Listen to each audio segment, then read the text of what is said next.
So we can write this thing as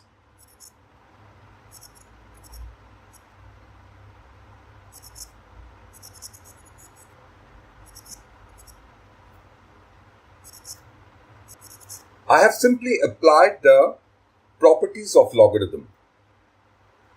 So we can write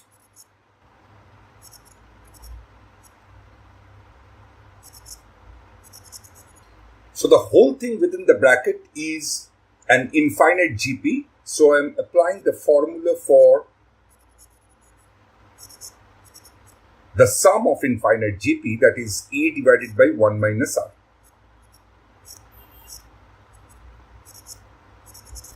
So that gives us A is basically root of pi. So I'm substituting the value. So it will be pi to the power half whole to the power. So 2 goes off. So we are left with pi to the power log x base pi. Hence the answer is x. Thus x equals to 3. Therefore, option C is correct. Okay, let us move for the next one. The second question is A0 is 0 and AN is, this relation is given and it has been said that N is greater than equals to 1. So we have to find out the remainder obtained when A suffix 2010 is divided by 11. Now in place of N, if I put, let us say 1. So what we are getting? A1 is, A0 is 0, so A1 is coming to 1. Now if I put N is 2, so we are having A1 is 1, so it's like 3 plus 1, okay? Now if I put N is 3, what we are getting? We are having, now A2 is 3 plus 1, so I am replacing that. So if I open the bracket, it's 3 square plus 3 plus 1, right? Now, what will be A4? In place of N, I am putting 4. So we are getting A3 can be written as, so we are having, okay. So have you observed this? A base 4, I mean A suffix 4 is ending with 3q. So obviously, if it is A2010, if we move on doing this, we are going to have something like this. Isn't it so? It is always 1 less than the number given in the suffix. Now it is it's a GP. Total number of terms are 2010. So the sum will be, so we are having 2 times A 2010 is 3 to the power 2010 minus 1, right? Now the question is, when A2010 is divided by 11, what is the remainder? Now here I am applying Fermat's little theorem. It states that we all know that A to the power P minus 1 and 1 is congruence modulo P, where P is prime,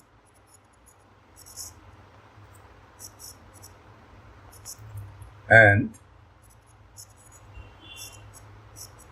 GCD of A and P is 1. That is, A and P are co-prime.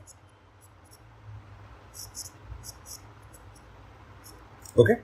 Then Fermat's little theorem states that A to the power P minus 1 and 1 is congruence modulo P. So in this case, we can observe that 3 and 11, they are co-prime numbers, and 11 is a prime number.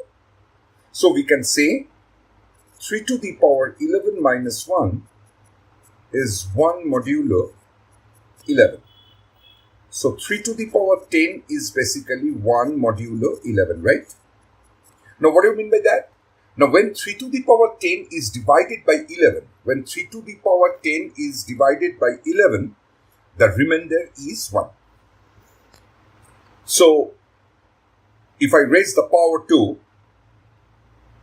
3 to the power whole to the power 201, so again the remainder remains the same. So 3 to the power 2010, when divided by 11, the remainder is 1. Is it clear? The remainder is 1.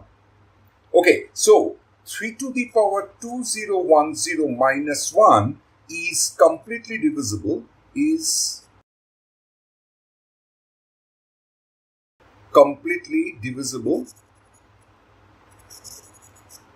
by 11. Okay, it is completely divisible by 11. Therefore, 2 times A2010 is completely divisible by 11, and as 11 is a prime number, so we will say that A2010 is definitely a multiple of 11. Multiple of 11. Is it clear? Therefore, the remainder is nothing but 0. Hence, option A is correct for this problem. Now, in this question, we have to find out the sum till 50 terms. So, the nth term of the given series is, now if I separate,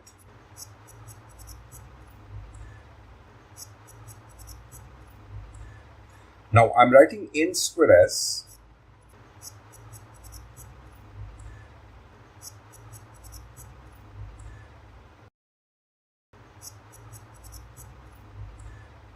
so here what excess we have written.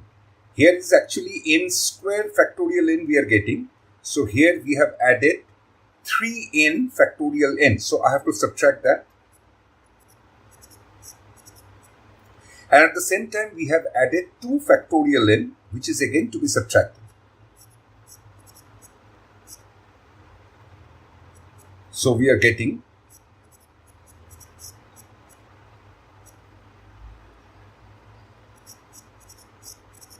now this 4n factorial n can be written as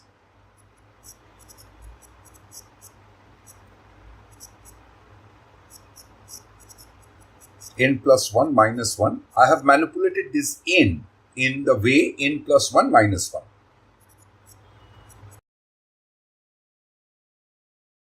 So it is n plus 2 factorial n, n plus 2 factorial minus 4 times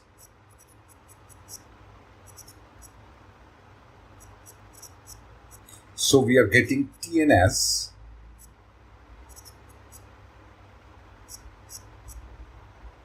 right. Now I'm putting n equals to 1, 2, 3, 4 till 50. So what we are getting?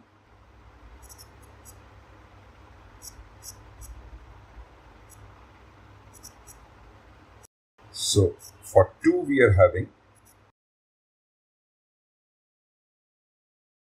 for 3 we are having,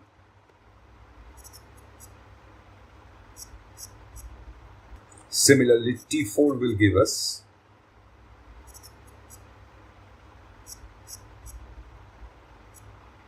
and this thing goes on, right?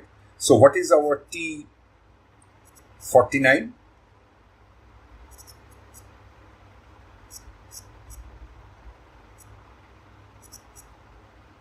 And T50 will give us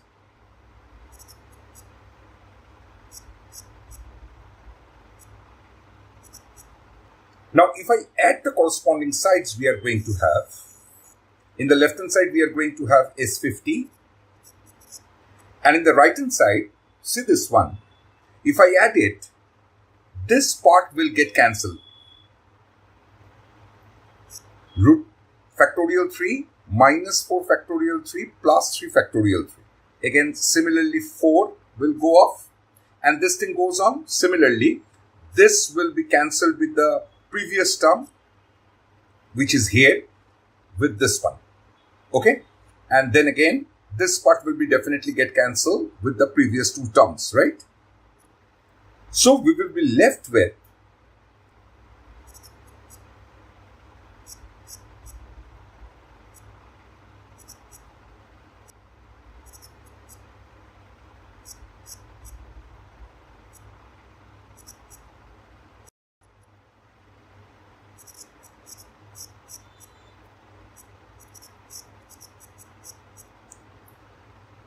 this one. If I simplify, we are going to have minus 8 plus 3 plus 6. And here we can write 52 into 51 factorial minus 3 times 51 factorial plus 1. So we are getting here, if I take 51 factorial common,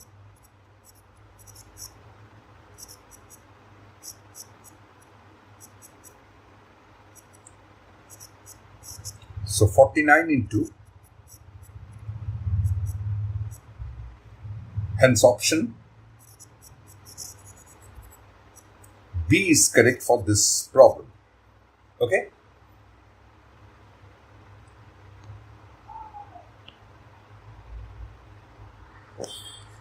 This is question number 4. We have been given x1 is half and the relation is xk plus 1 is xk squared plus xk. So now we can write this thing as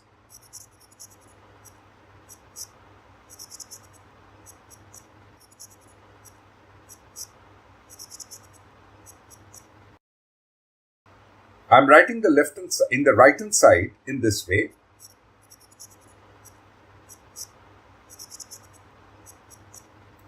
Okay.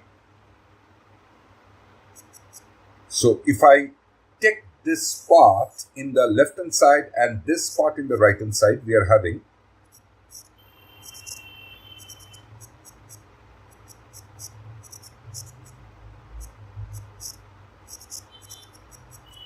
okay. So this relation we got.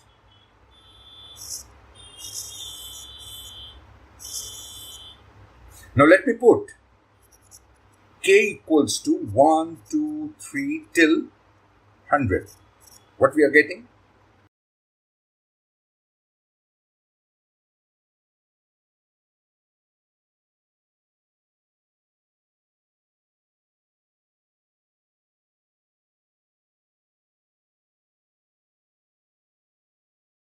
And this thing goes on. So the last term, when we put k equals to 100, we are going to have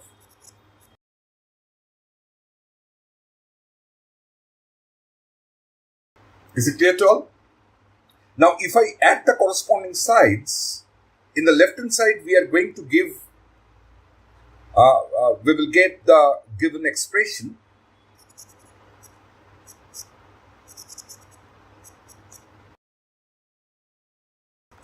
And in the right hand side, if we observe, we will find that this, again, these terms will get cancelled. So ultimately, we will be left with 1 over x1 minus 1 over x suffix 1 over 1. Now, we have been already given that x1 is half. Therefore, 1 by x1 will give us 2 minus 1 over x suffix 101. Now, we have to find out the greatest integer value for this expression. Now, we can easily see from the given relation that we are having xk plus 1 is xk squared plus xk. Now, if I put k equals to 1, we are going to have x2 as x1 squared plus x1. So that gives us x1 is basically half. So this one will give us 1 over 4 plus 1 over 2. So that gives us 3 over 4, right? Now if I put x3, we are going to have, in place of k, I am putting 2. So we are having x3 equals to x2 square plus x2. Now x2 is 3 over 4. So this gives us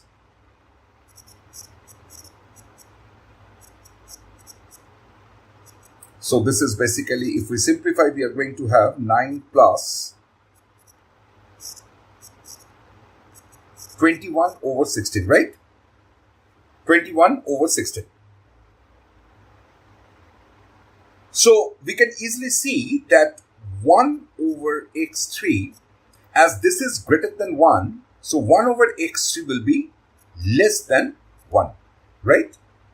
Similarly, if we move on, if we go for x4, x5 and so on, these all values will be more than 1.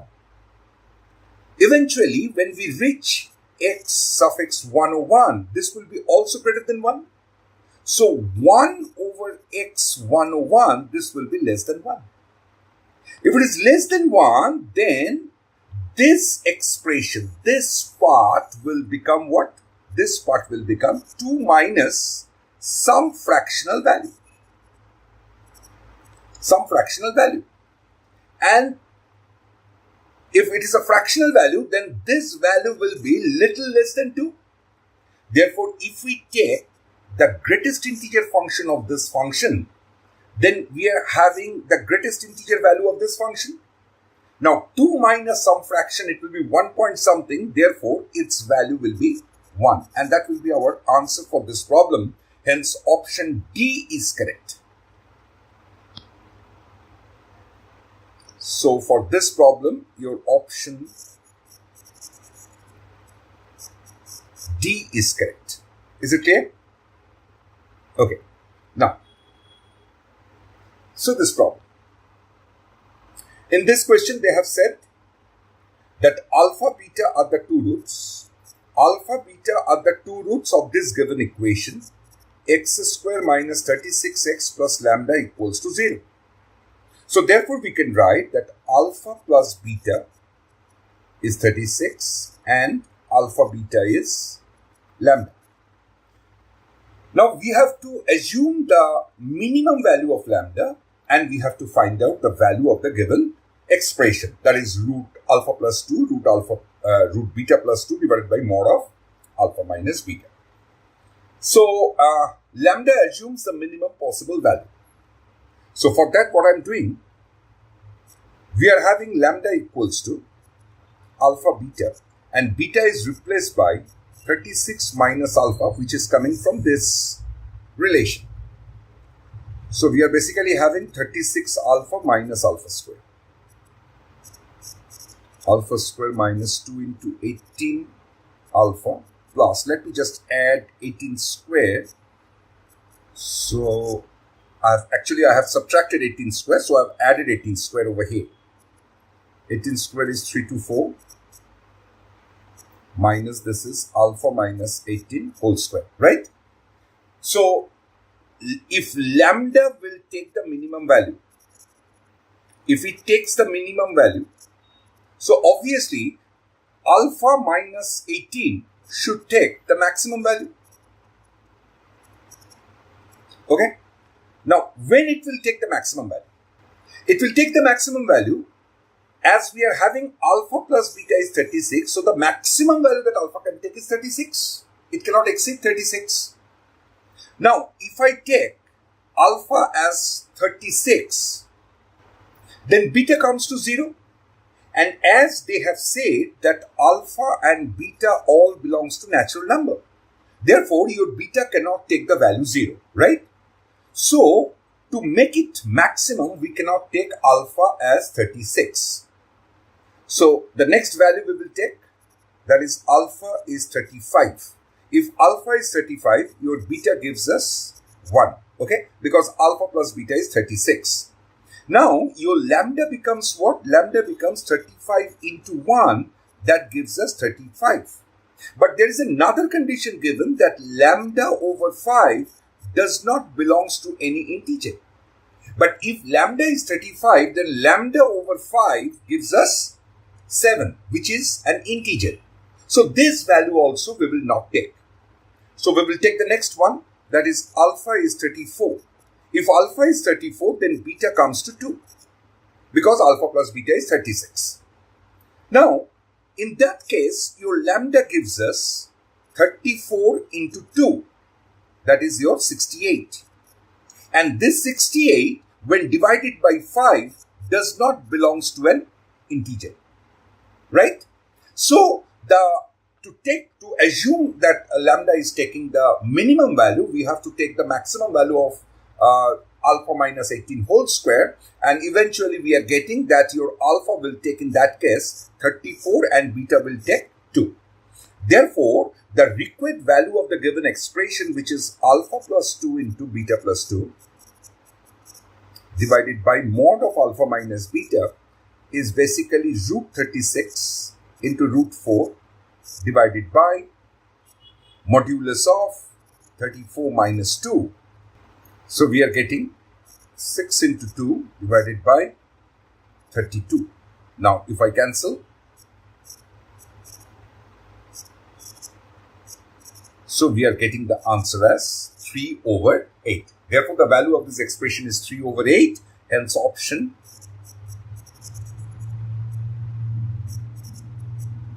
A is correct. Okay. The next question. Question number 6. If we observe the three relations which is given to us, we can easily see that the equation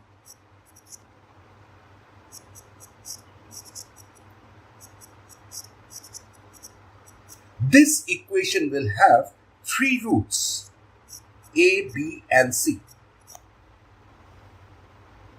So if we try to simplify this, we are going to have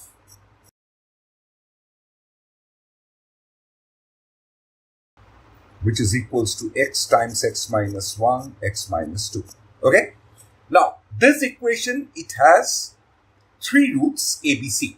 Now, they have asked for to find out the value of A into B into C. That is, they want to find out the product of three roots. And we all know it's a cubic equation, right? It's a cubic equation. So, we know that for a cubic equation like this, the product of three roots will be, if the roots are, say, alpha, beta, and gamma, so we will say alpha, beta, gamma will be minus of d over a. Okay? So, in this case, in this particular relation that we got, here we have to find out what is the coefficient of x's cube, which is clearly from this equation, we are going to have x's cube from this expression, and the coefficient will be 1. And we have to find out what is the constant term for this cubic equation. And the constant term will obviously come from this part, which is nothing but your only 2. Isn't it so? It's 2, because constant will come from here. No constant will come from here or from here. So when we take everything in the right hand side, you are going to have that constant term as minus of 2. Right? Everything in terms of when we converted everything in, when I have shifted everything in the right hand side, you are getting the constant term as minus 2. Therefore, the product of three roots will be minus of minus 2 divided by 1, as the coefficient of x's cube is 1. Hence, the answer will be 2. Therefore, the value of ABC is nothing but 2. Hence, option B is correct. Okay, the next problem. So in question number 7, we have been given that Px is x to the power 6 minus x to the power 5 and Qx is, and they have said that alpha, beta, gamma, delta are the roots of Qx equals to 0. So what I'm trying to do, I'm simply dividing Px by Qx. So how we can write that? Just normal division.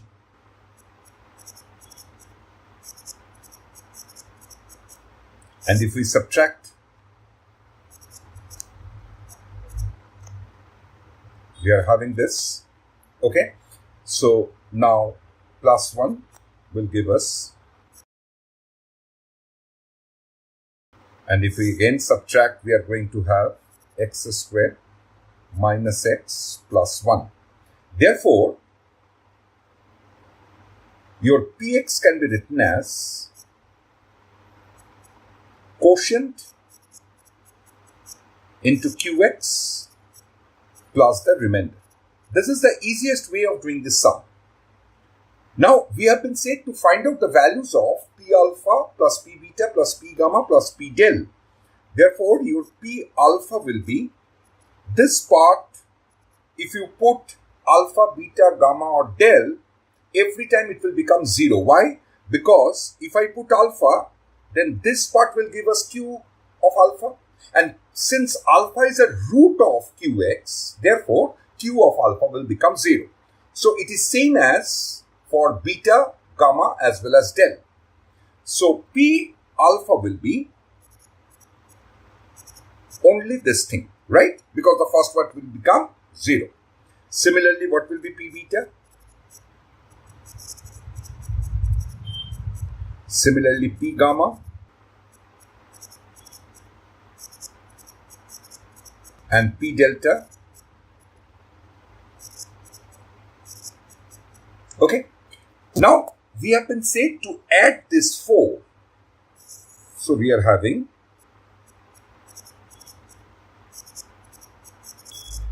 which is equals to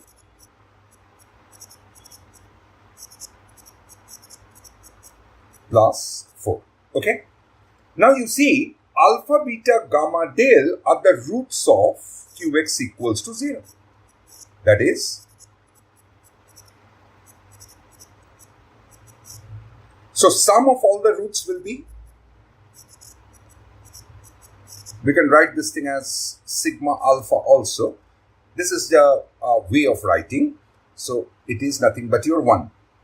And sigma of alpha beta will be minus 1. Okay. So now if I square the first relation we are having, this is 1. So that gives us actually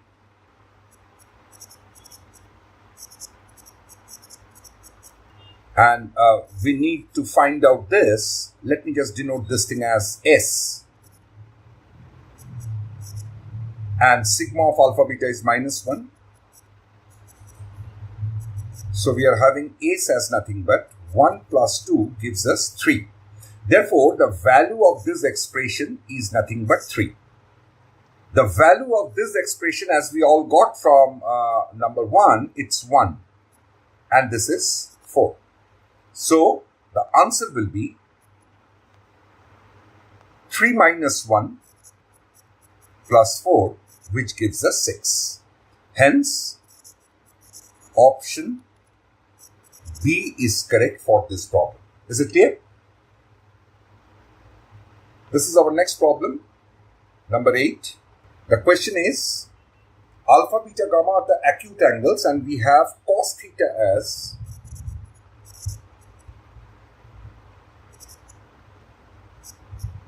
sin beta by sin alpha,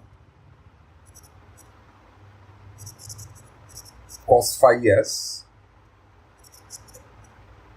sin gamma by sin alpha. And the second relation that is given to us is cos theta plus phi is sin beta sin gamma. Okay, and we have to find out the value of tan square alpha minus tan square beta minus tan square gamma. So we can easily see that the value that we need does not contain any theta and phi. So all we have to do is we have to remove this theta and phi from this relation. From this relation, let us denote this thing as relation number 1. From this relation, if we can remove theta and phi, definitely we are going to have a relationship between alpha, beta and gamma. So this can be written as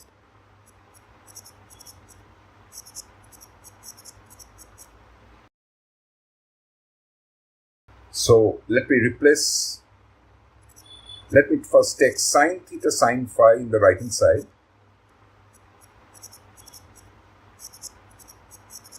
And let me replace cos theta by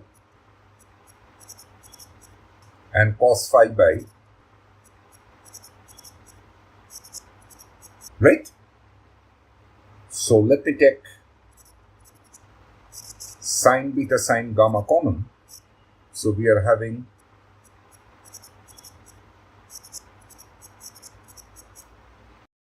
it's sine beta sine gamma into cos square alpha over sine square alpha. Is it clear? From here we can write sine square alpha as divided by sine theta sine phi. Again, you see in the denominator we are having sine theta sine phi. That has to be removed. That is, you have to convert that thing in terms of beta and gamma, so that we will get a relationship between alpha, beta and gamma. Otherwise, we will not get it, because theta and phi is an unnecessary element in our problem. So, but we cannot replace sine theta and sine phi because we don't have any direct relation of sine theta and sine phi. But we are having the relationship with beta and gamma with your cos theta cos phi, right? So I have to convert the thing in terms of cos theta and cos phi, and for that I am squaring both sides.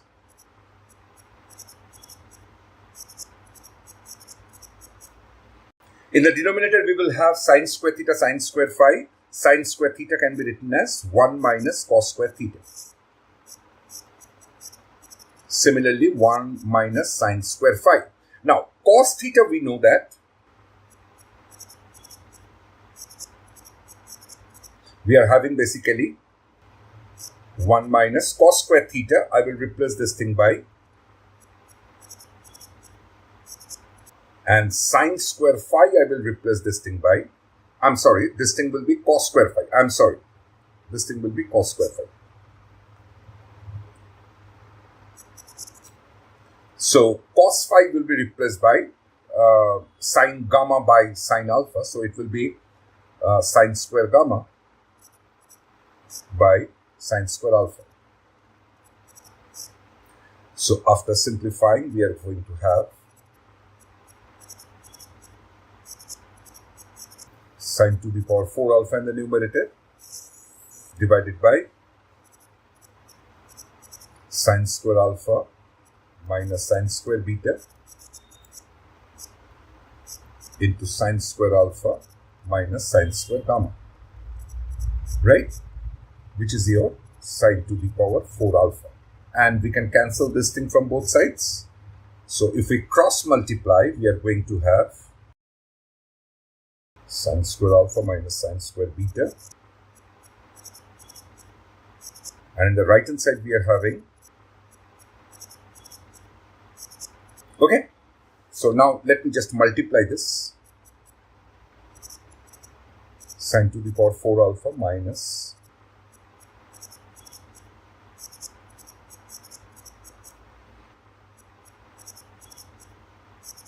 and in the right hand side we are having sine square beta sine square gamma, and this is cos to the power 4 alpha, which can be written as cos square alpha whole square, and cos square alpha can be written as 1 minus sine square alpha whole square.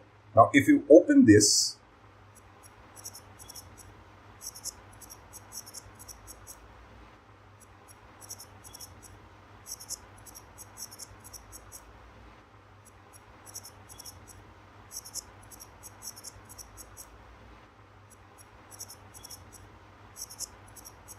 sine square beta, sine square gamma, this goes off from the both sides, and you can easily see that we are having sine square alpha common. So let me just cancel from both sides. So we are having sine square alpha, if I remove from both sides, that is, I am dividing both sides by sine square alpha, we are getting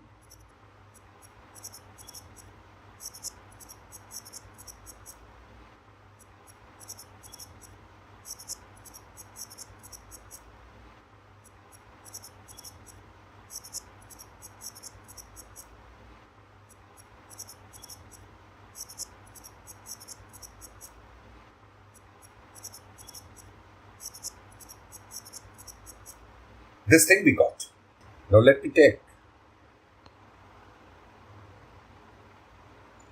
this thing in the left hand side. So we are having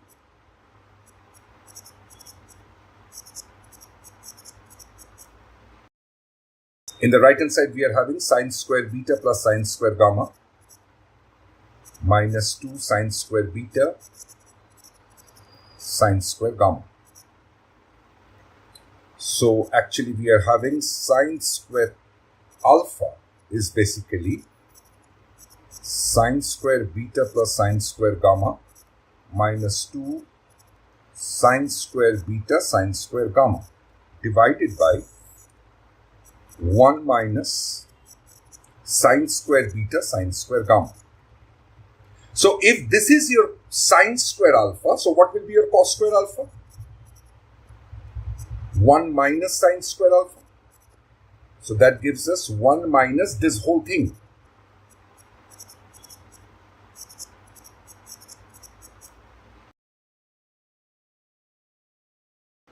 And if we simplify, we are going to have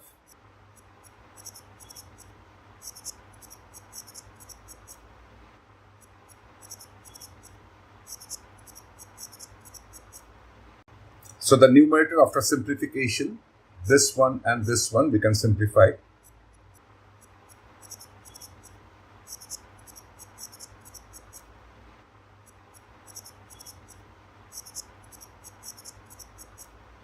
So now if we just factorize this,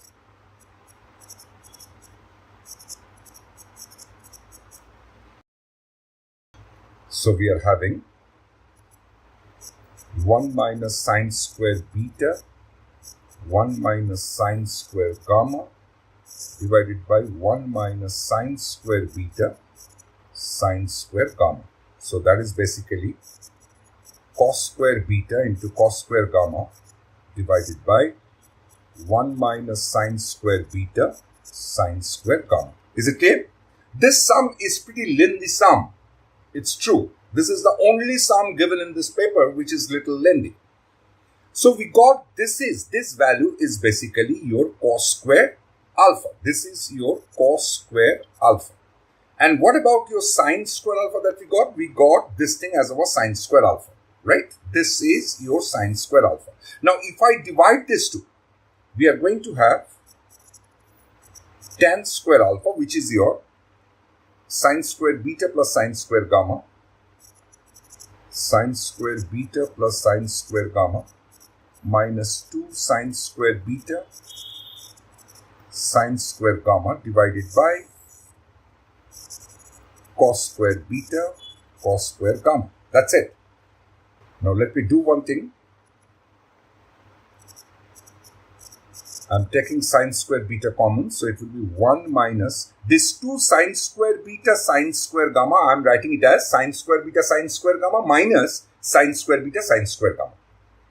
And if I take sine square beta common, we are left with 1 minus sine square gamma.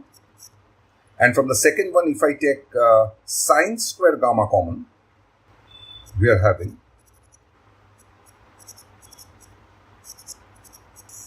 divided by cos square beta cos square gamma. So this is basically sine square beta cos square gamma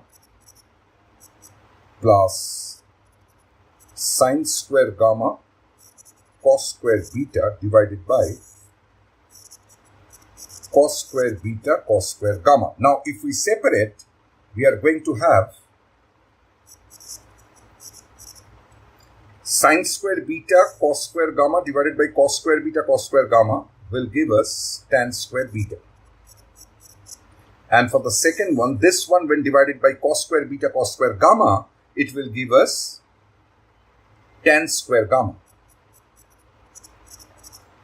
From here we can write tan square alpha minus tan square beta minus tan square gamma is basically 0. Hence option B is correct for this sum. This sum is pretty lengthy sum. So try this sum for several times so that you will be comfortable with this kind of problems which may come in the future days. Okay, let us move for the next problem. So in this question,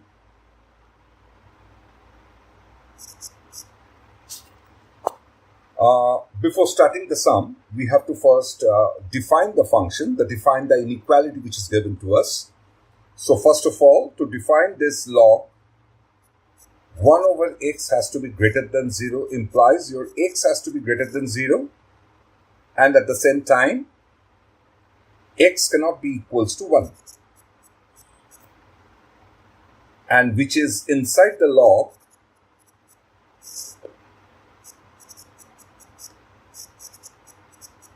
has to be greater than 0.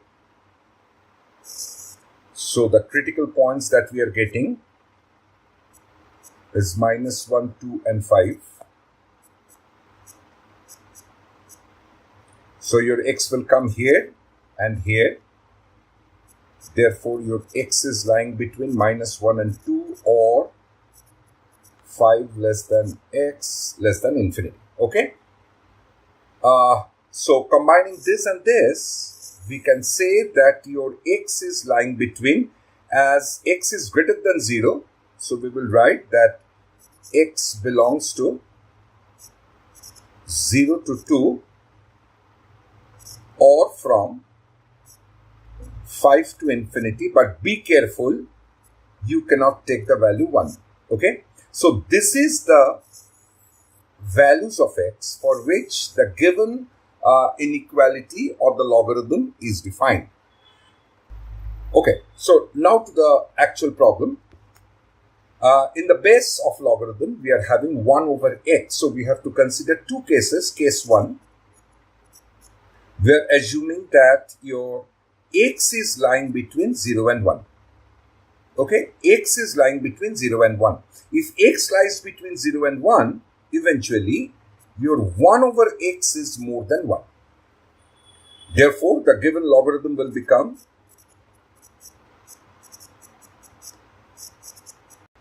is greater than equals to 1 by x to the power 1. So that gives us 1 over x. So therefore, we can write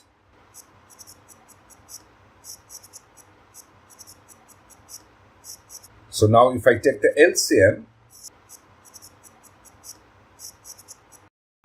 so it is 2 times x minus 2 minus x plus 1, x minus 5 is greater than equals to 0. So from here we can write 2x square minus 4x minus x square plus 4x plus 5.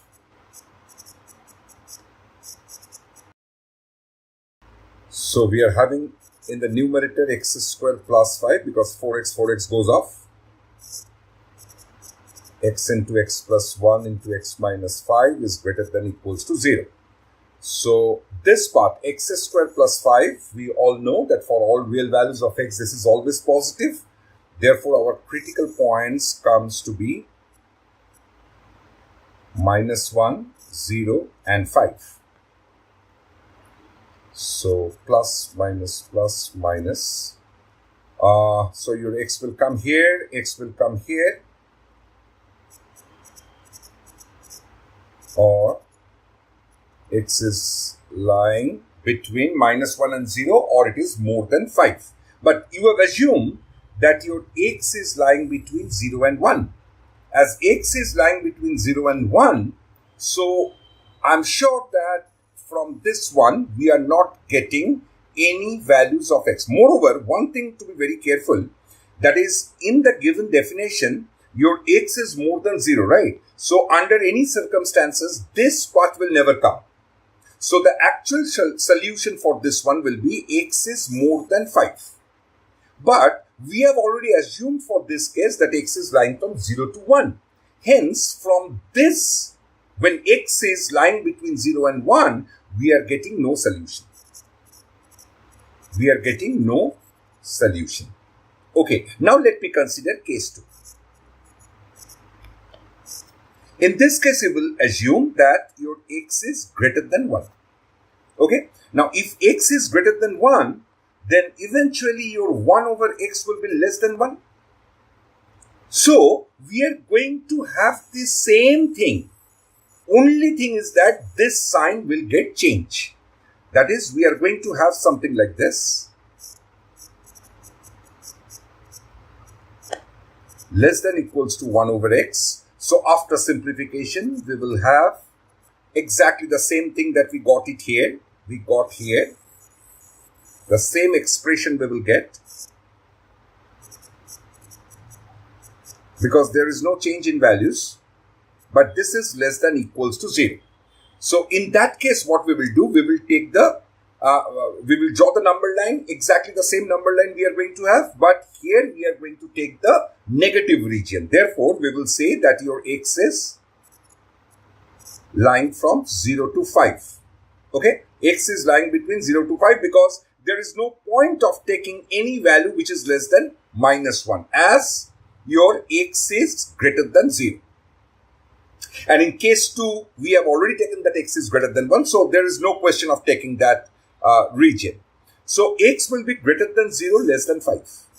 So, now if we take the intersection of this one and this one, we can easily see that your x, as well as we must remember that x is greater than 1 here.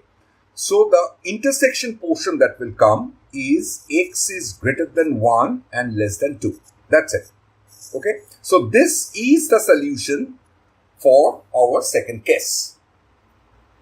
But unfortunately, as they have asked for the number of integers that we are getting from this inequality, and between 1 and 2, there is no integers. Hence, there will be 0 integers for this case, which is going to satisfy. Because there is no integer lying between 1 and 2.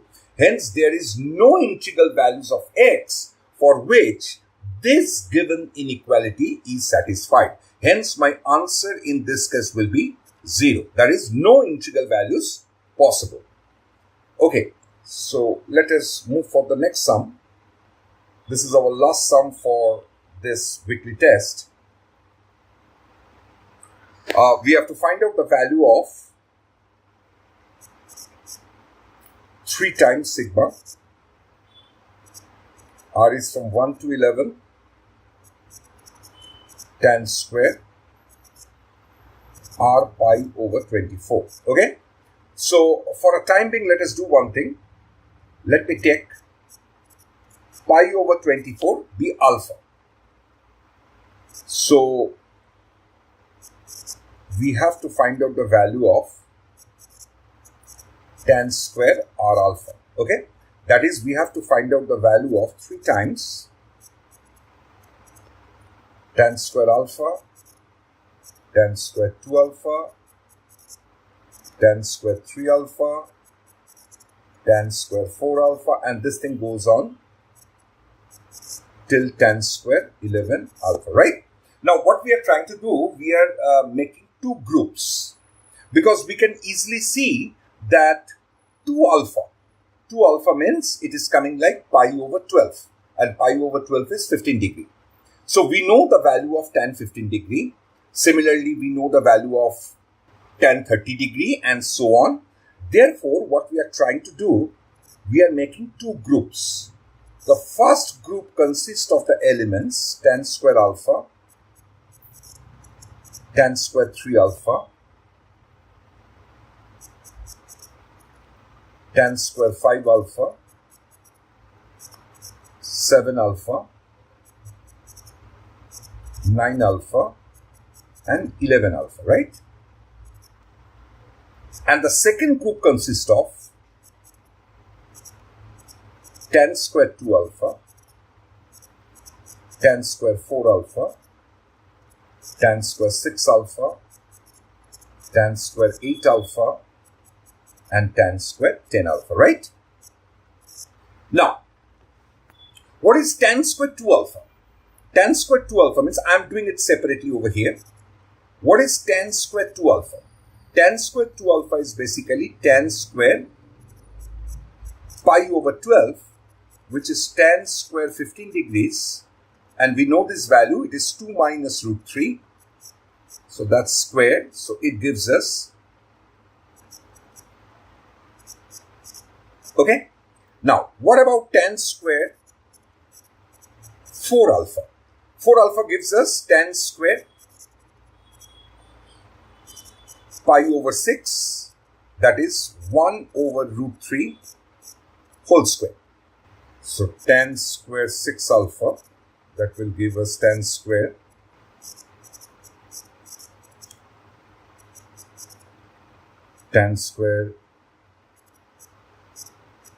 pi over 4, that gives us 1. Tan square 8 alpha means it's tan square 8 pi over 24. So it's tan square pi over 3. So that gives us root 3 square, which is only 3. Tan square 10 alpha, that gives us tan square 10 pi over 24. So that gives us tan square 5 pi over 12, which is your tan square 75 degree. That gives us cot square 15 degree, which is same as 1 over tan square 15 degree. And we all know that tan 15 degree is 2 minus root 3 whole square. That gives us 1 over 7 minus 4 root 3. So 7 plus 4 root 3, I'm simply rationalizing it. So 49 minus 48. So that gives us only 7 plus 4 root 3. Okay. So now, if I add all those terms, so we are going to have, from here we are having 7 minus 4 root 3. This one, 7 minus 4 root 3. Plus, this is 1/3. Plus 1 plus 3. And we are having plus 7 plus 4 root 3. So we are basically having 14. This goes off. Plus 1/3 plus 4.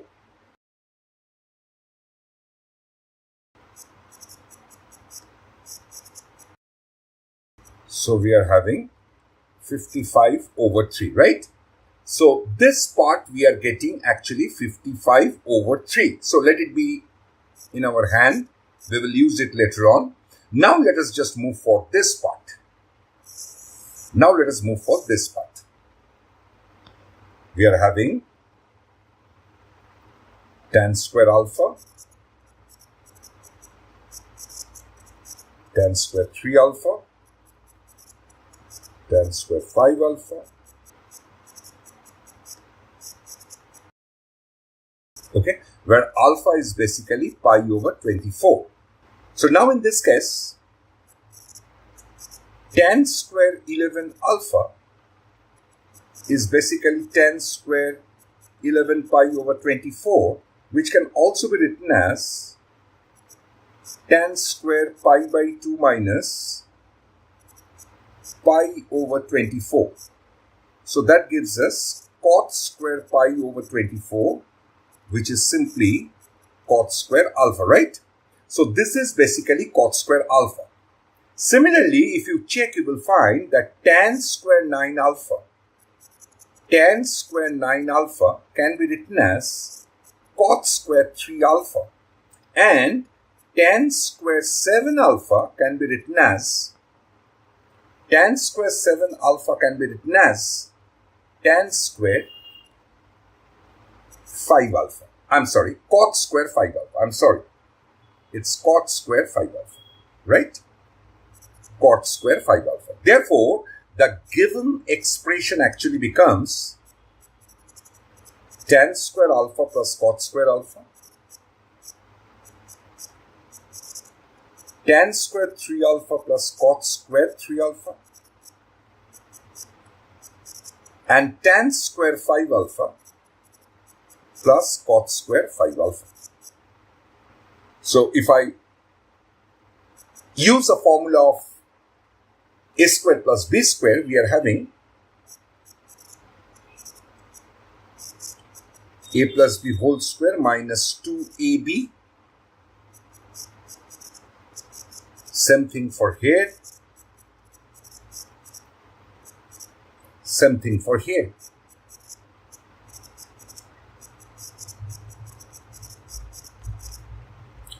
So this thing is coming like, if we break it in sine and cos, we are going to have 1 over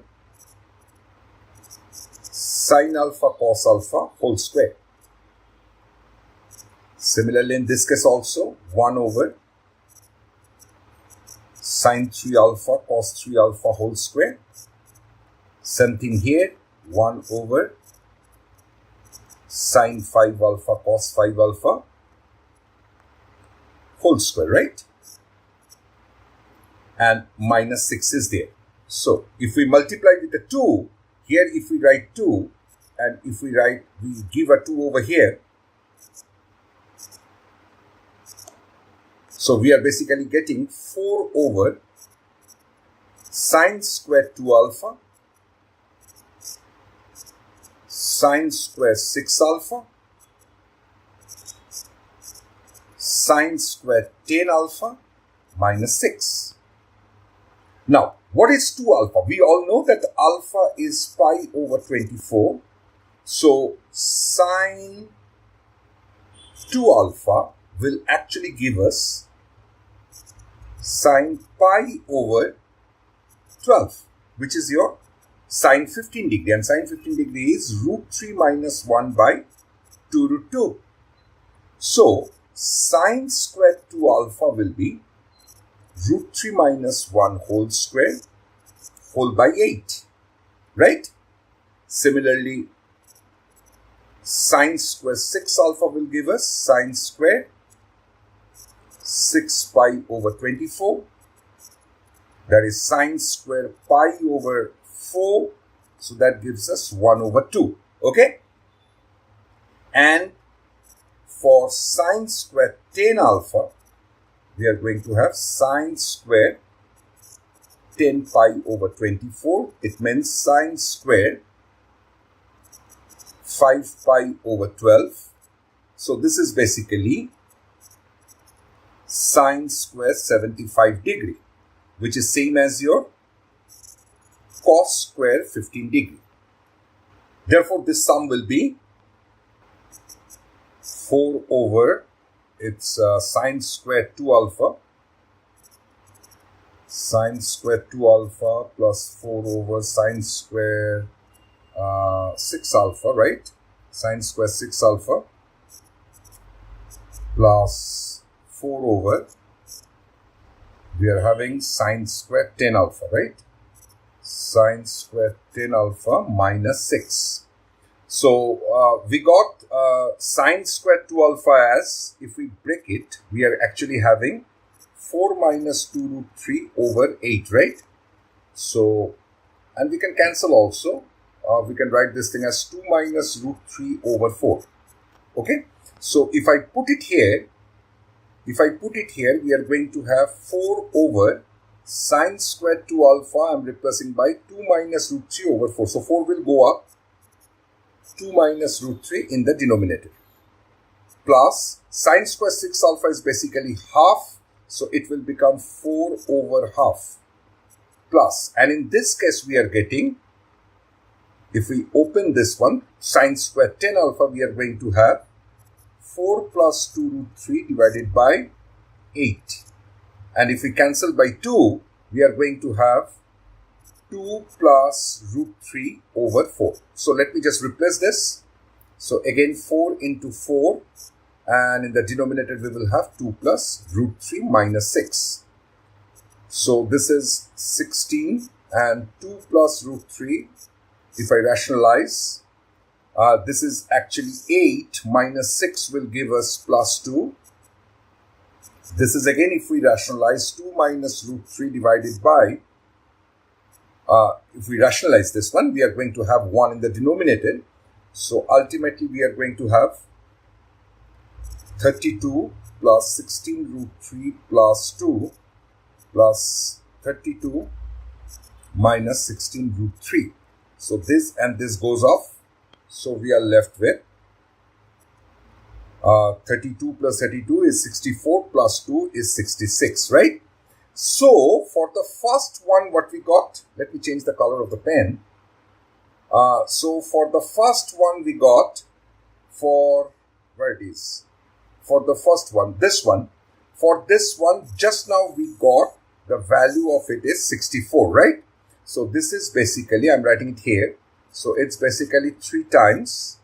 We are getting 64, right? If I'm not wrong, it's 66. I'm sorry. So we are getting this thing as 66. This is 66 plus the second part, that is this part, we got the result as 55 over 3. So this one is 55 over 3, right? Now if I open the bracket, it is 66 into 3 is 198 plus 55. So if we add, so 253 is the correct answer for this problem. Therefore, question number 10, the answer is 253. For question number 10, the answer is 253. That is the correct answer. Is it clear to all? Okay, see you in the next weekly test. See the first question. They have said that A, B, C are the 3 roots of the equation. Therefore, we can write the sum of all the roots. The sum of the roots taken 2 together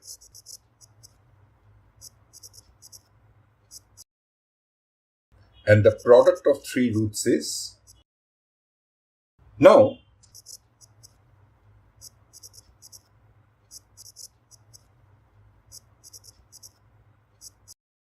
we are squaring both sides of equation 1 because these values will be needed while evaluating the given expression.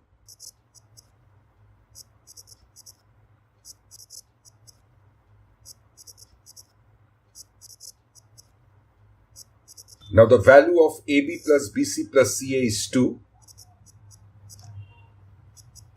So we got A square plus B square plus C square is 1 minus 4, which is actually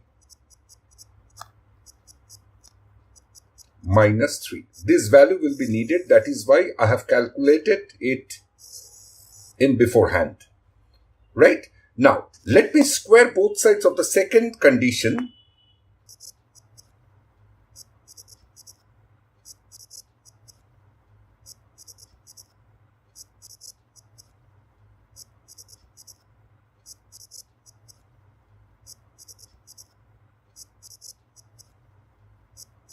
Now let me take ABC common. Therefore,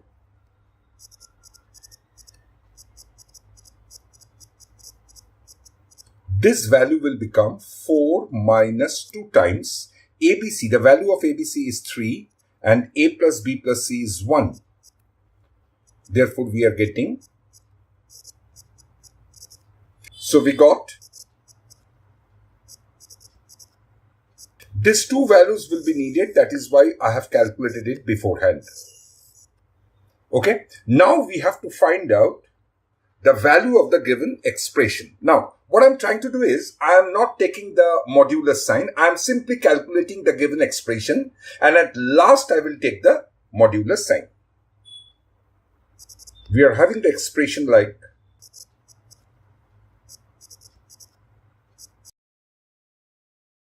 So let me just multiply this with A. This one with B. And this one with C. And as we got that ABC is 3, we got ABC as 3. Let me replace it.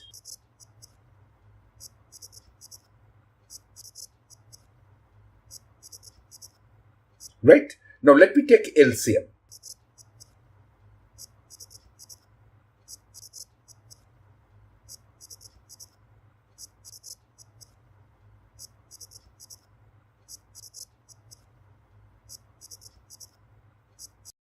So now let me consider the numerator only.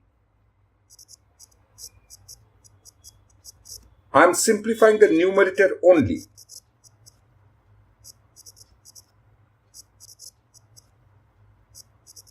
So if I open the brackets, we are going to have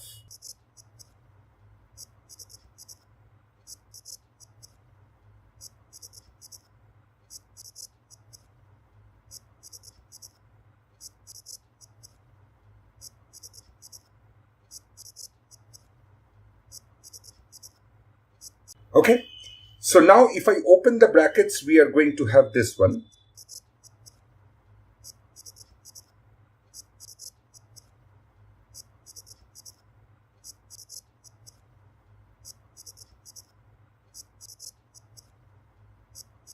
Now, let me just replace the values that right now we have got. We have got the values of a square plus b square plus c square is minus 3. ABC is 3. And a square b square plus b square c square plus c square a square is minus 2.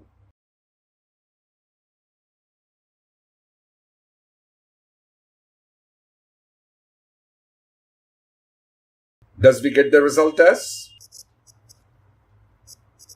27 goes off. So it's only minus 12. So the numerator is coming to minus 12. Now let us try to simplify the denominator that we have, which is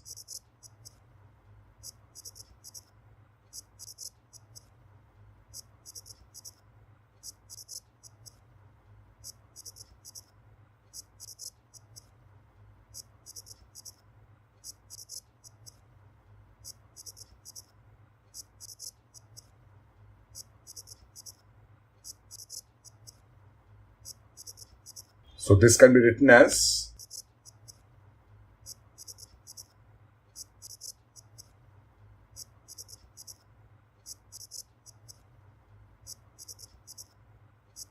so let me simply replace those values. A square b square plus b square c square plus c square a square is minus 2. And a square plus b square plus c square is coming to minus 3.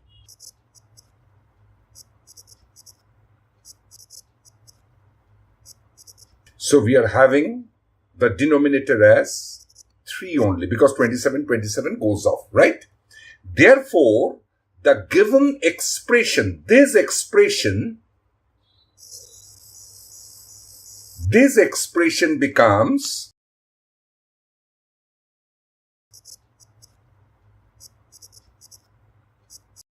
with a mod sign minus 12 over 3. That is modulus of minus 4. That is 4. Hence option D is correct. Is it clear?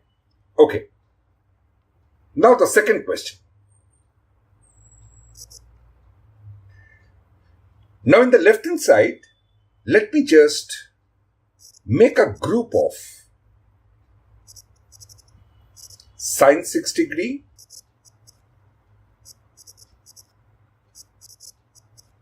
okay?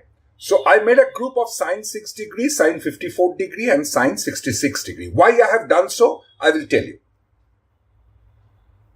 Into sine 14, sine 46, sine 74 degree. This is another group. And the third group will be sine 26, sine 34 degree and sine 86 degree, right? Which is equals to 1 over a sine 54 degree. Now, we know a formula, rather I should say a relation,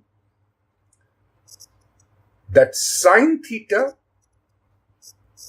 sine 60 degree minus theta sine 60 degree plus theta is always equals to 1 over 4 sine 3 theta. This formula or this result I will use here to simplify my given expression. So the left hand side will become sine 6 sine 54 sine 66 degree can be written as 1 over 4 sine 3 theta. Similarly, for the second one, 1 by 4 sine 3 theta. Similarly, for the third one,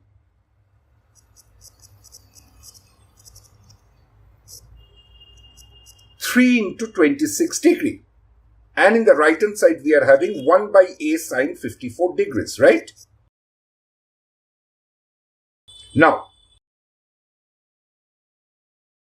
this all cancels. Now we are having sine 18, sine 42,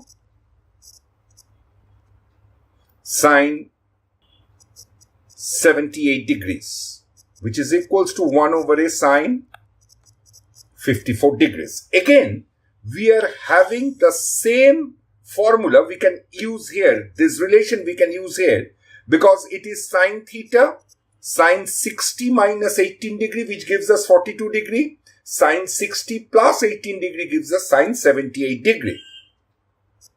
So we can write this thing as 1 over 4 sine 3 theta, means 3 into 18 degrees.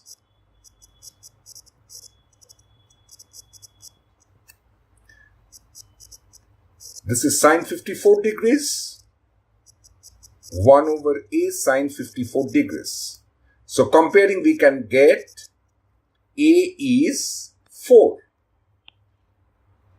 We are getting a as 4. Hence, option D is correct.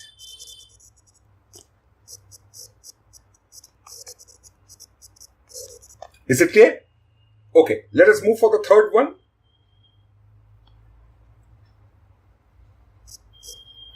A and B are the maximum and minimum values of the given function. Now, I am rewriting the function. We have been given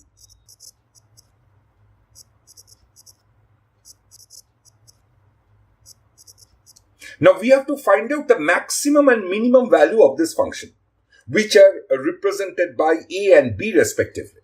So let us find out the extreme values for this function. So for that, what I'm doing, cos square x can be written as 1 minus sine square x.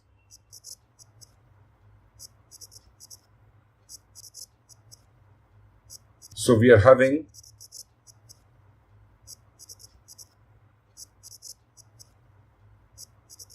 now we can write this thing as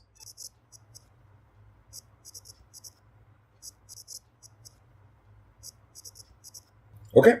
So let me just separate. So we are having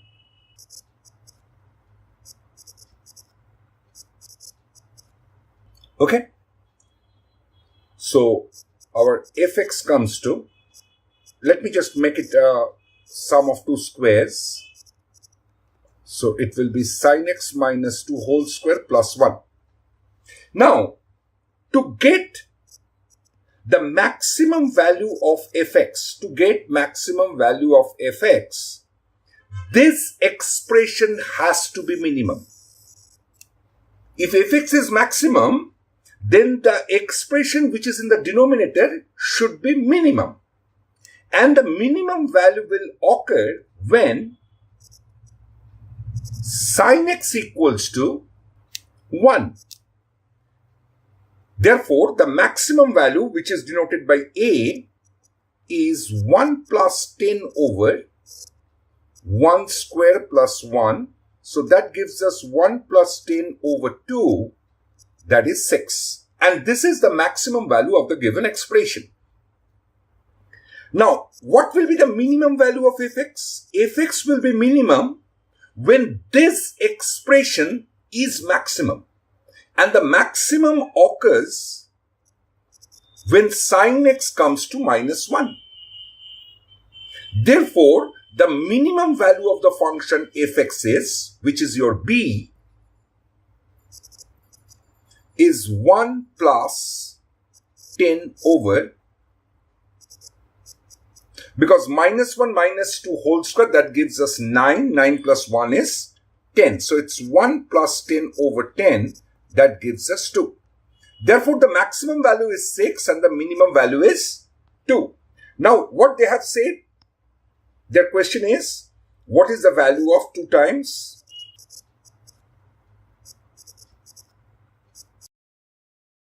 So let me just simply put the values. B is 2, A is 6.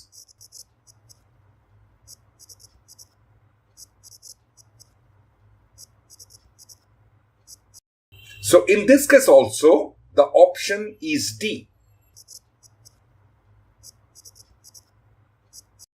I hope it is clear to all of you. Let us move for the next problem.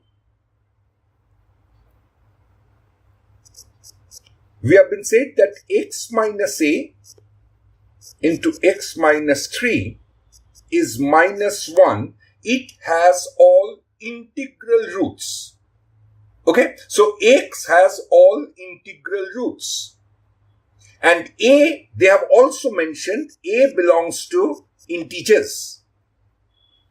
So we have to find out all the possible values of a and the product of all possible values of a. That is, in one word, we have to find out the values of a from this equation, where x will take integral values, a will also take integral values. So when the product of these two equals to minus 1, there are two cases which can happen. Case 1, when x minus a is 1 and x minus 3 is minus 1.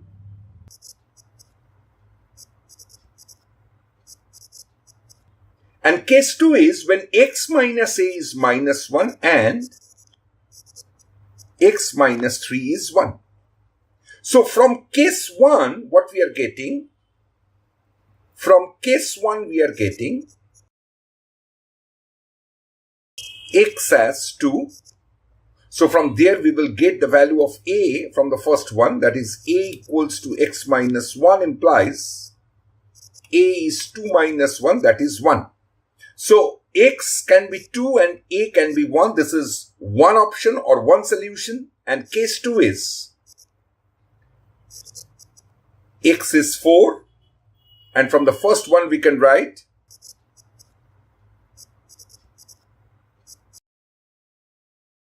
so the case 2 is x is 4 and a is 5. Is it clear? So the possible values of a are, how many possible values of a are there? 2. So there are 2 possible values. Now what they want is the difference of 3 times the number of possible values of a. 3 times the number of possible values of a, which is 2 in this case, minus the product of all possible values of a. Now, the values of a is 1 and 5. These are the possible values of a. Therefore, the product will be 5. So, our answer in this case will be 1. Hence, option A is correct. Is it clear? Okay. Let us move for the next problem. Next problem, we are having a matrix match. So let me take the first one.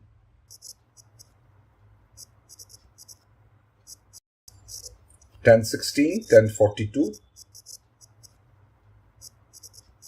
tan 44. Tan 45 I'm not writing because tan 45 degree is 1, so it will go off. So tan 76 degree. So again we have a relation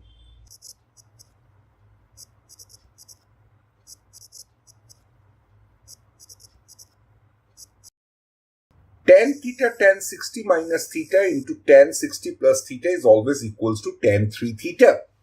So in this case, if we observe, we will find that tan 16, tan 44 and tan 76, these three terms are falling in this category.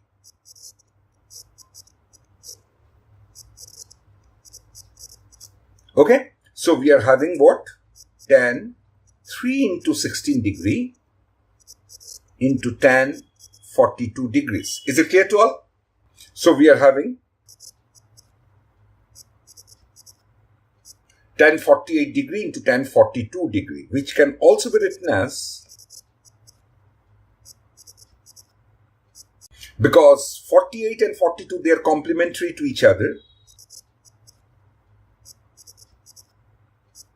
Tan 90 minus theta is cot theta, so it is cot 48 degree. Tan 48 into cot 48 is 1.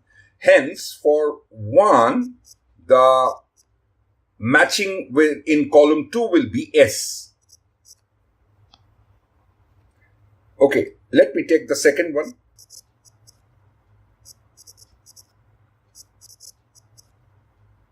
So 1 minus cot pi over 10 into 1 minus cot 3 pi over 20. Now, pi over 10 is 18 degree.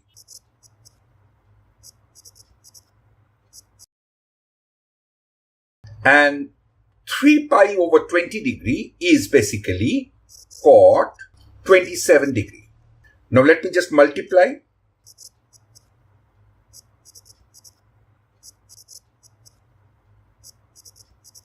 So now, if we make a bracket, we make a group of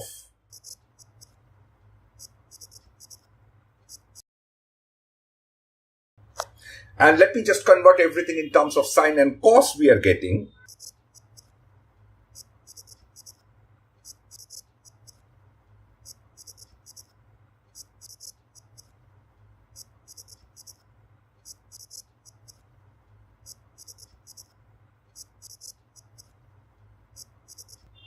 So we are having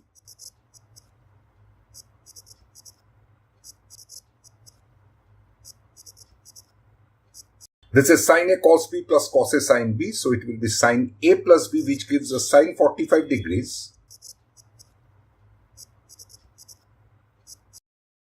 Now, observe one thing. Cos 18 degree, cos 27 degree. How can we write that? Let me just do it here. Cos 18 degree plus 27 degree. This is actually cos 45 degrees, which can be written as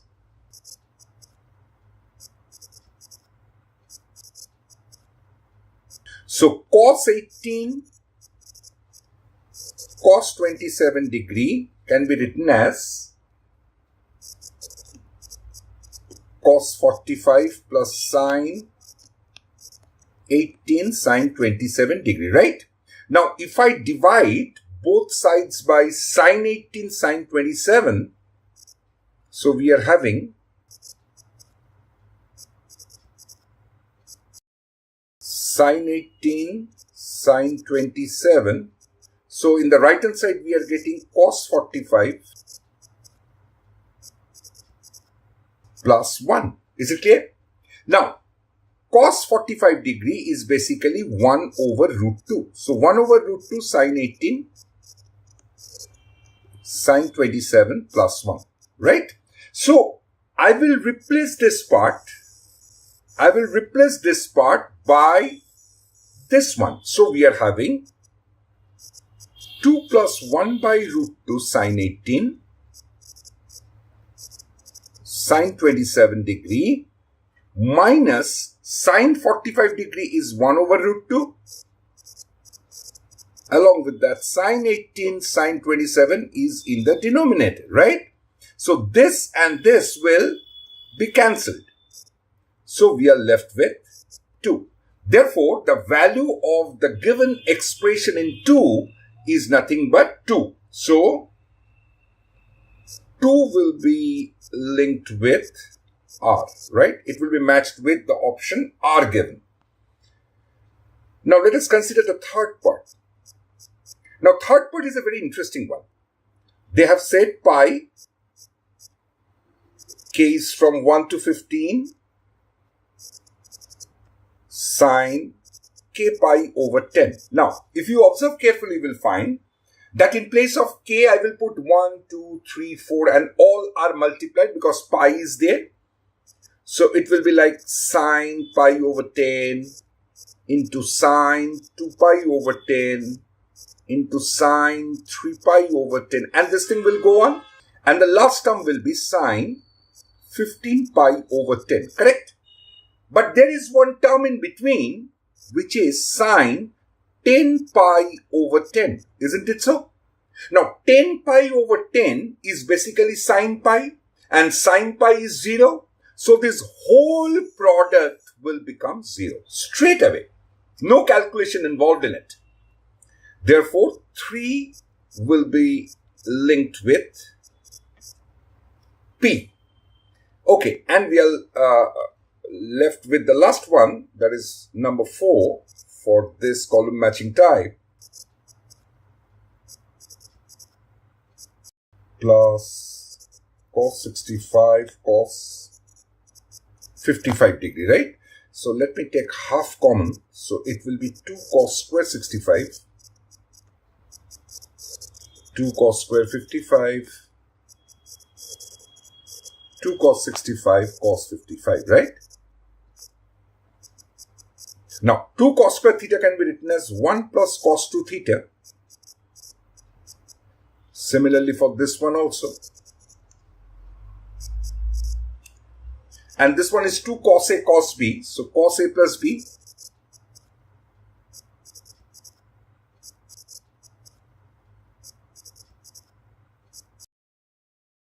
So this is 2. Cos 120 degrees minus half. And we are left with cos 130, cos 110 and cos 10 degree. So this thing will give us half 3 over 2 plus this part. Okay? So this will give us. Now let me apply the formula cos C plus cos D for these two terms. We are having 2 cos C plus D by 2, cos C minus D by 2, plus cos 10 degrees there. So this is 2 cos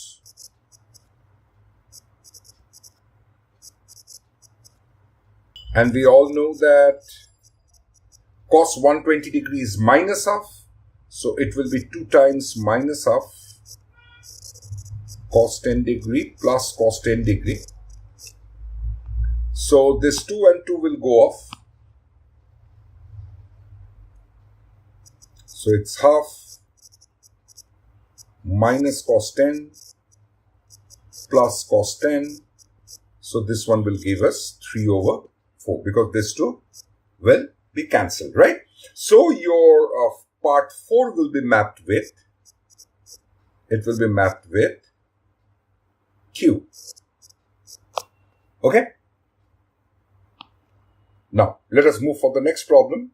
This is our integer type problem.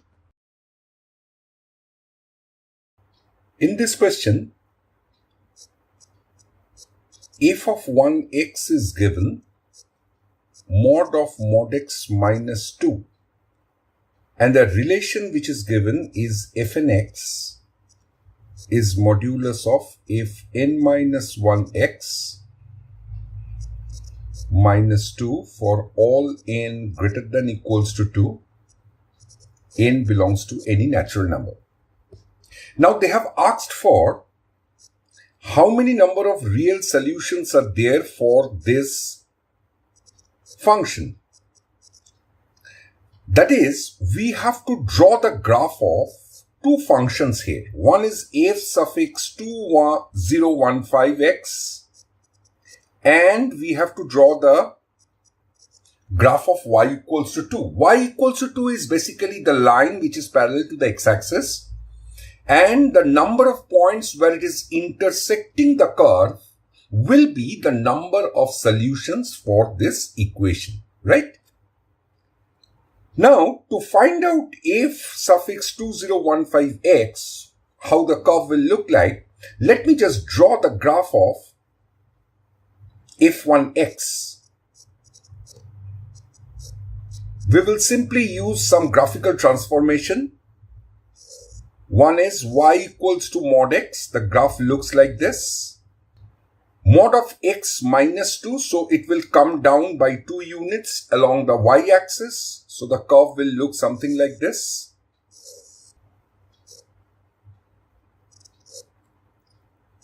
This is your 0, minus 2.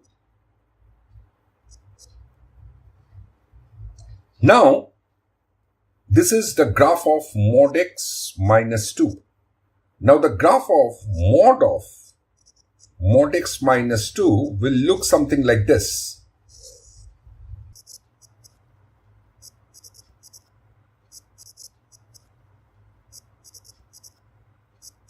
This point is 0, 2. Now, if f1x equals to 2, if I draw the graph y equals to 2, we can easily see, let me change the color of the pen. Y is equals to 2 is this line, and we can easily see that it is intersecting the curve at 3 points, right? So, if f1x equals to 2, we are having 3 solutions, right? Now, let us use the relation given to find out what is f2x. So, f2x will be modulus of f1x minus 2. Now, f1x is what? Modulus of mod x minus 2 minus 2. Now, the graph of modulus of x minus 2, this one is this graph, right? So, minus 2, again it will come down. This whole graph will come down by 2 units along the y-axis in the negative direction of the y-axis. So, the graph will look something like this.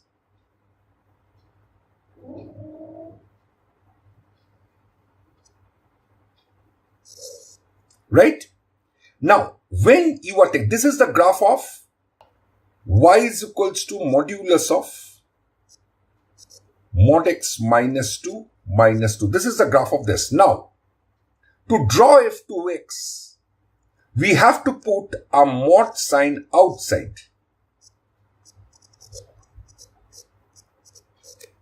So now the graph will look something like this.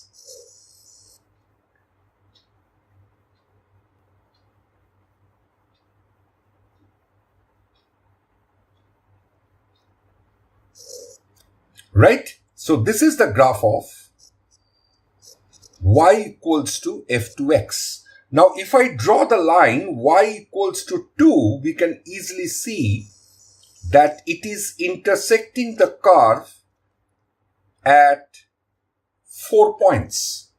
So, f2x equals to 2, we are having 4 solutions. For f1x, we got 3 solutions. For f1x, we got 3 solutions.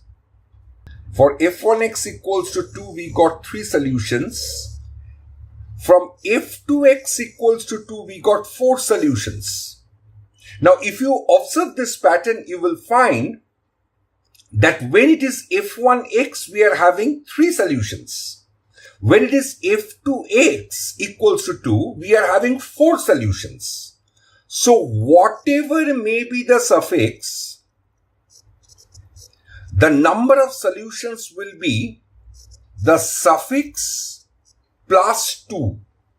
So, it is 2017 number of solutions you will get when we draw the graph y equals to, when we draw the graph of y is equals to f2015x and y equals to 2, they are going to intersect each other at 2017 points. Hence, the total number of real solutions for this equation is 2017. So 2017 number of real solutions are possible. So for this question, the answer will be 2017. That's the answer. Okay. Now, let us move for the last sum of this test. We have been given x square minus x plus 2 equals to 0. We are having two roots, alpha and beta. So, alpha plus beta is 1 and alpha beta is 2. Now, we have to find out, let me just consider the numerator only first. We have to find out sigma n from 1 to 5 Sn.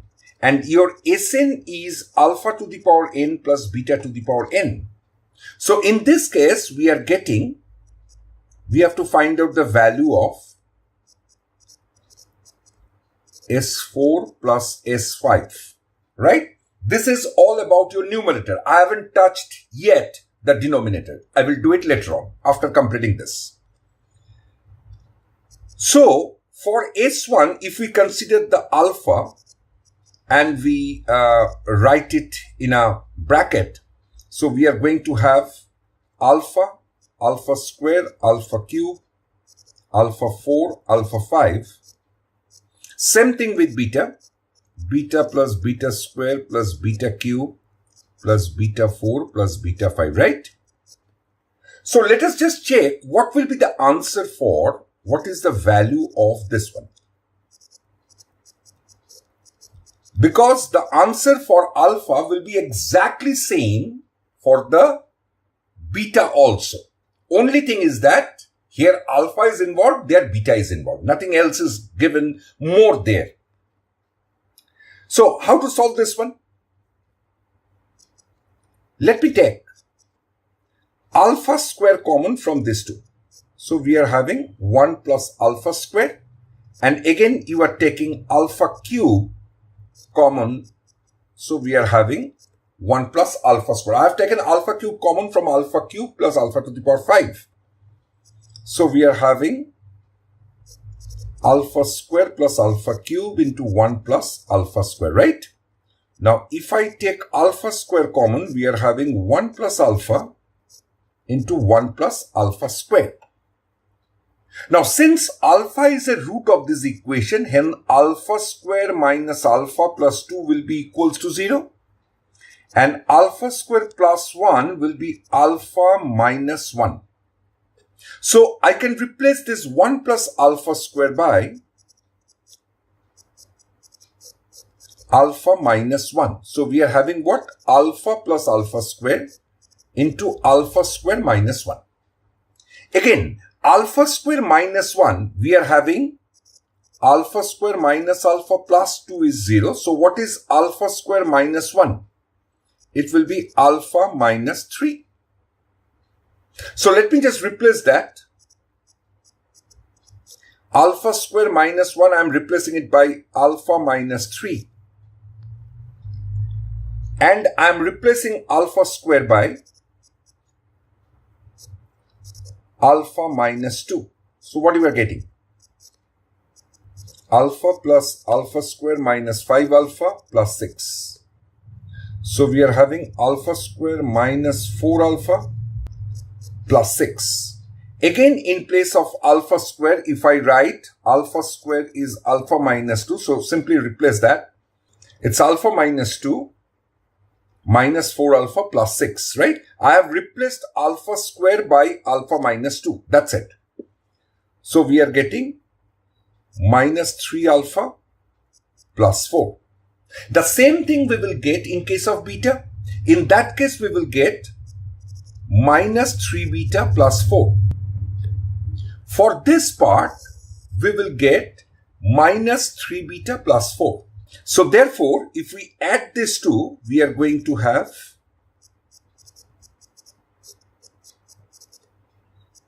minus 3 common. So it's alpha plus beta plus 8. And we all know that we have already said that alpha plus beta is 1.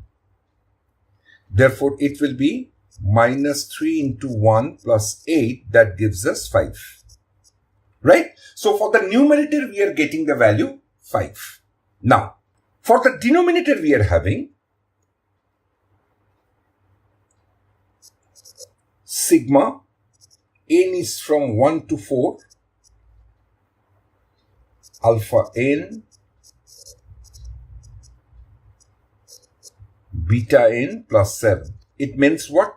It actually means alpha plus alpha square plus alpha cube plus alpha 4. Same thing here, beta plus beta square plus beta cube plus beta 4 plus 7. Now, again from this, what I'm doing, from this 2, I'm taking alpha common. And from this 2, I'm taking alpha square common. Right? So, I'm not doing this beta thing because this beta thing will be exactly the same way as I'm doing with the alpha.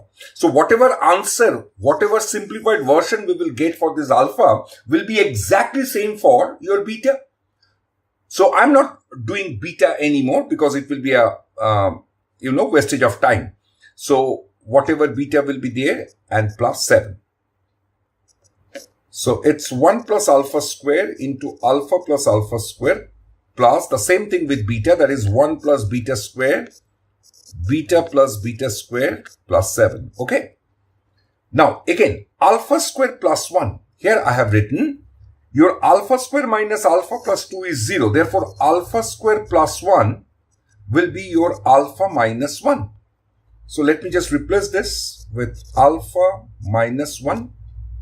Alpha minus 1, and if I take alpha common, we are having alpha plus 1.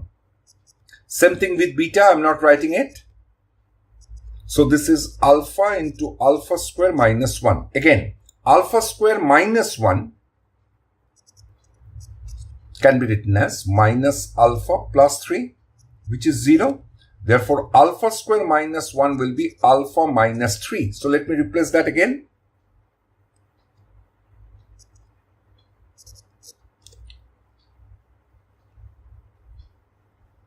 Alpha minus 3, same thing with beta plus 7.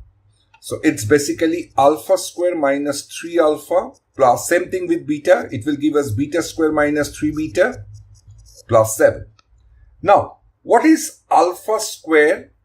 Again, we can replace this by alpha square is alpha minus 2. So let me replace that. Alpha minus 2 minus 3 alpha, same thing here. Beta minus 2 minus 3 beta plus 7. So we are basically having minus 2 alpha minus 2 beta. This is minus 4, so plus 3. So if I take minus 2 common, so it is alpha plus beta plus 3, and alpha plus beta is 1. So we will write minus 2 into 1 plus 3. So your answer comes to 1 only, right? So for the numerator, we are getting 5, and for the denominator, we are getting 1. Therefore, the given value will be, the numerator is 5 and the denominator will be 1. So the answer will be 5 in this case. Is it clear? So that is the option for question number